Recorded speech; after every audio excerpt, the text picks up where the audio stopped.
Hello, and thanks for your interest in the campaign. I am Steve Kerbel from Colorado Springs, Colorado, and I'm a candidate for the Libertarian Party nomination for President of the United States. After much consideration, I have thrown my hat in the ring because the direction in which our country is heading terrifies me for the future generations, and I need to do my part to change the course of our nation, both for now and for the future.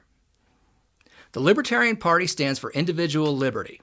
This liberty is the core belief that adults should have a liberty to live their lives the way they see fit, so long as they do not harm others. The requirement for liberty also affects many other facets of life. First, financially.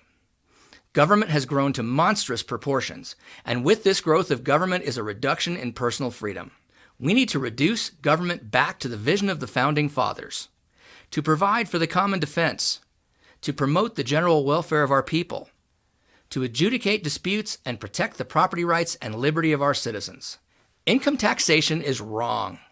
It is the opposite of freedom, as government tells us to pay huge percentages of our income for expenditures that are not under our control, and if we do not comply, we are subject to civil and criminal penalties.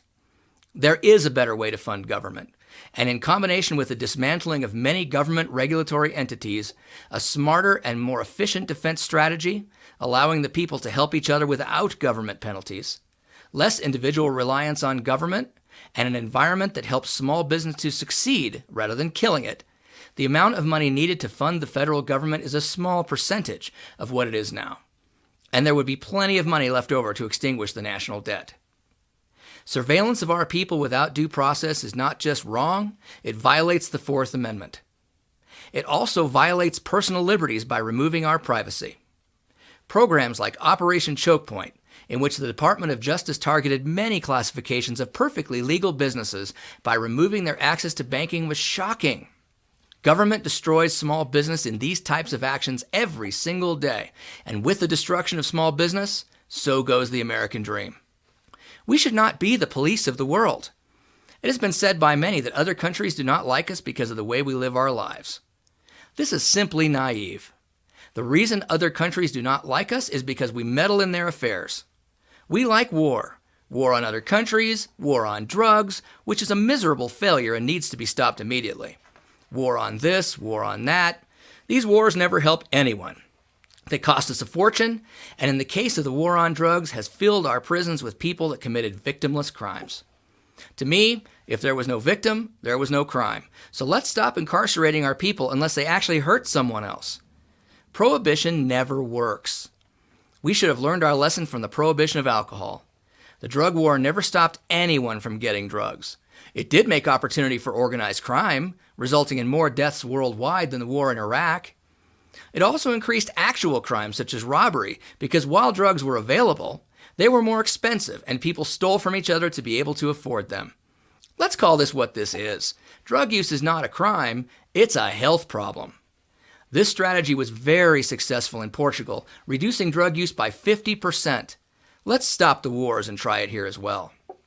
Our prisons are now profit-making institutions. These institutions lobby for more and more activities to be called crimes to keep up their profits. About 1/4 of Americans now have criminal records. These records hamper their abilities to get good jobs and to live their lives as productive citizens. This needs to stop, and as president, I will correct this problem. In large numbers, our people do not want to live off the rest of us by collecting money from government to survive. They just want good jobs and opportunity. When people are in need, it is the people, not the government, that can best help them. More and more people have been arrested or fined just for feeding the hungry. This is insanity.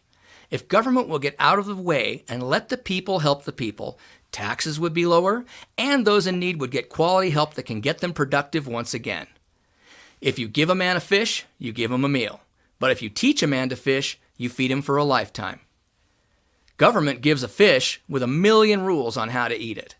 The people will teach others in need how to fish. We have spent trillions of our tax dollars to pay other people who cannot or will not work. The people will do a much better job if government will get out of the way, and the millions of volunteers that want to help will have more money with which to help if people can keep the fruits of their labor and taxation was via procurement instead of making all employers into tax collectors. If the American people see fit to send me to Washington, D.C. and get the ball rolling on redirecting the federal government back to the liberty so brilliantly planned for by the Founding Fathers, the representatives from the Democratic and Republican parties that so strongly represent the status quo and the reduction in personal liberty had better follow the direction of the American people, because if they stand in the way, they will all find themselves out of a job, just like small business owners that government destroys each and every day. Show the Democrats and Republicans that you have all had enough of their divide and conquer strategy and that you are bringing in libertarian leadership because you want your freedom back. Thank you for listening, and let's work together to make America better, stronger, and freer. Thank you.